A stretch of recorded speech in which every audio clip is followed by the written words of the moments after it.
And what did you observe in Central America when you were traveling there that contributed to your radicalization? It was more, I became radicalized and then we went there. Got it. Because it was, I've always been physically very cowardly. Well, in every way, but physically in particular, I've always been very small and frightened of everything. And my parents were quite neurotic and overprotective. I became so angry that I, for a period of 3 or 4 years, lost physical fear. So I wanted to go to Nicaragua and see if maybe there was a better way of organizing a society. And then we went to El Salvador and Guatemala and Honduras, and Deborah Eisenberg wrote some great fiction that, she wrote a whole book of stories. Forgot to say, Deborah Eisenberg, as he reveals in earlier on in the interview, and as some people may know, is Wallace Shawn's longtime girlfriend. And right before this part of the interview, I had brought up the fact that during an interview he did with Chris Hedges, he mentioned the fact that Wallace Shawn used to kind of avoid 2 sections of the news in the New York Times, stories about Central America and stories about Israel. Okay, back to the videotape. And, the American army was fighting really, but secretly in a way. And, teaching people how to torture, but not physically torturing people, maybe. And of course, that was the secret.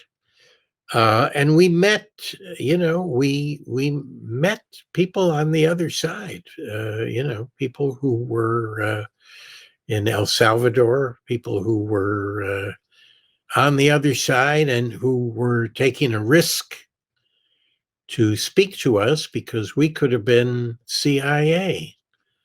We could have turned them in. Right. And we met people who'd been tortured, and we met, young children who could have a political conversation that our New York friends couldn't have. Kids who had seen things and knew about things. That inspired the fever?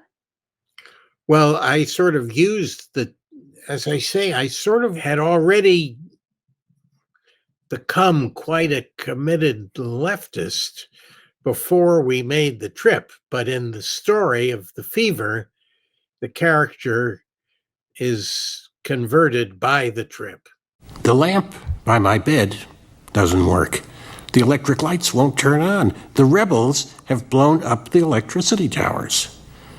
There's a small war going on in this poor country where my language isn't spoken.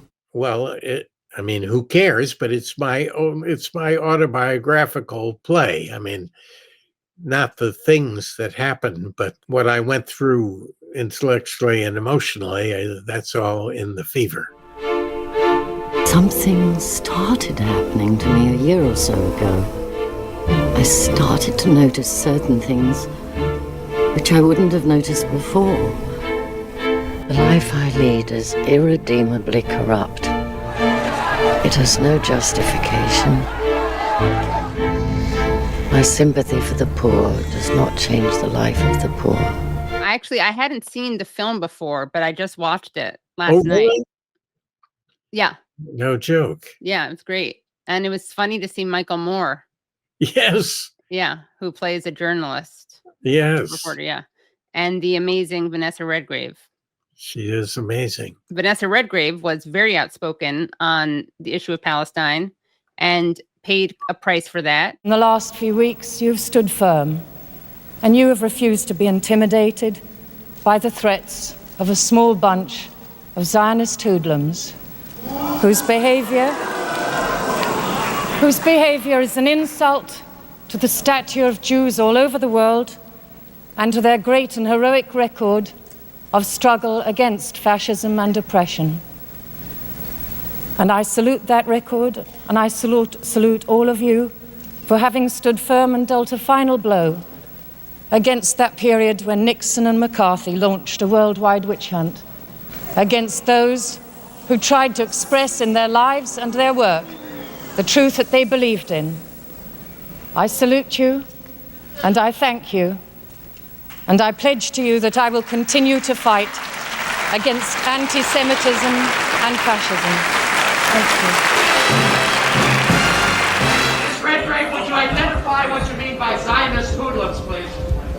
The Jewish Defense League, who I do not believe have anything in common with millions of Jews all over the world, and whose behavior in recent weeks and threats made to a number of Academy members and to myself are an insult to Jews all over the world and an insult to the heroic record of Jews in their fight against fascism and oppression. Because it can't be a secret to anybody that there has been a great deal not only written but also threatened, and these threats were concrete threats made by this particular group.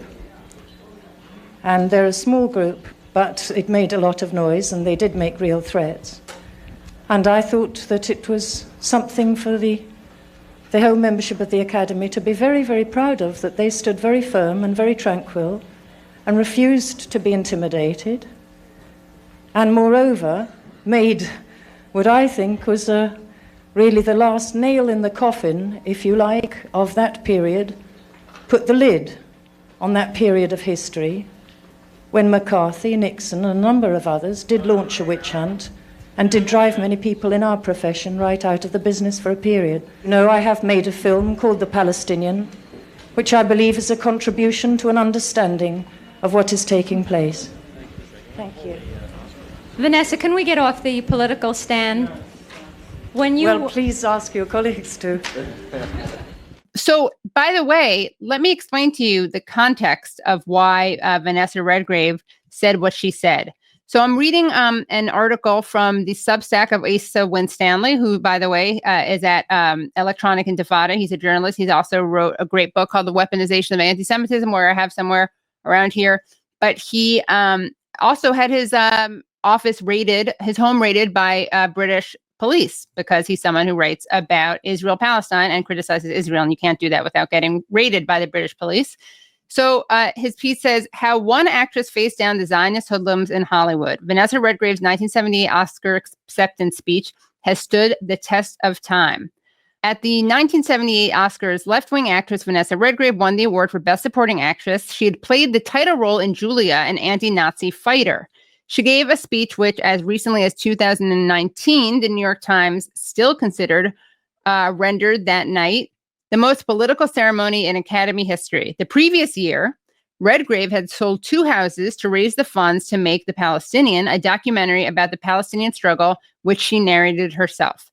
After her Oscar nomination for Julia, terrorist group, the Jewish Defense League, JDL, threatened the members of the Academy with repercussions if they voted for Redgrave, citing her one-sided film and her support for the Palestinian people. They put a bounty on Redgrave's head and picked Oscar night, They put a bounty on Redgrave's head and picketed Oscar night, burning her in effigy as, quote, Arafat's whore, end quote.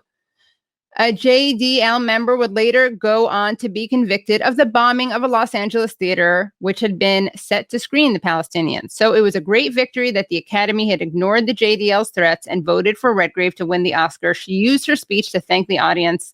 I pay tribute to you, and I think you should be very proud that in the last few weeks you stood firm.